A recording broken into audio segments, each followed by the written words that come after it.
We also have Mr. Naresh Arora joining us, Congress campaign strategist. And congratulations, quite the victory. It's a sweep. 139 are the leads that NDTV is currently showing. We just heard from Mr. Shankar Shetty talking about more about what did not work for the BJP, with the fact that they did not have a leader like Yediyurappa. But tell us about what worked for the Congress here. And we have many analysts in studio talking about how this time the Congress really hit the ground running. Your leadership, DK Shiv Kumar, as well as Siddaramaiah, this 40% campaign that you ran, also the campaign, the pro-poor promises that were made. And that is something that you really managed to, put out there to the public. And that seems to have translated into this support.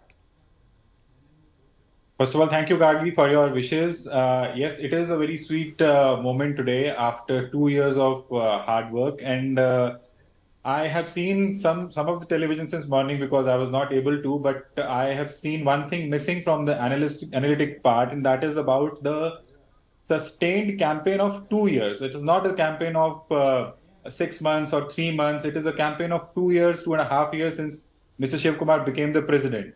And it has the biggest difference between this campaign or any other Congress campaign has been the time taken to swell. And it has been a sustained campaign. It has not relented even for a day. And that is what people like. People always praise and reward hard work. And that is what I think that today's results indicate. And is this a template that we're going to see the Congress perhaps using going forward, considering how successful it has been here in Karnataka? You also have the Rajasthan elections. I think you're involved with that. Is this something that the Congress will now realize that this is how they have to fight these elections? First of all, Gargi, you cannot buy time with money. You have seen in the past Congress people, Congress leaders keep complaining about the endless resources which BJP pumps in. But resources alone cannot or win or determine an election. They cannot buy time. And even if Congress would be able to match them with resources, they will not be able to get the time and the hard work which BJP puts on the ground. Regarding a template, I'll just take you back 5 years when Chhattisgarh election was won. It was based on a very different kind of a campaign, which the Congress top leadership was also in acknowledgement of, but then it was not replicated. Every state has a different dynamic, first of all. And then the people who decide, people who run these or take these decisions need to remember that you have to ensure that you have time in hand and you don't do flash in a pan kind of activities. You need to do things relentlessly and consistently. All right. And, everybody in Delhi and everybody on the news channels have analyzed what the whole Bajrang Dal controversy, what it meant for the Congress, what it meant for the BJP. In your mind, how did that work or not work on the ground? Honestly, in our trackers, in our surveys, it was never a factor on the ground. The election, the polarization template, which generally is associated with BJP, was never working on the ground. I have seen it in the last 2 years. It never worked. Whether it was at the height and peak of halal and hijab kind of controversies, our trackers never showed any kind of a vote-changing resonance with the people.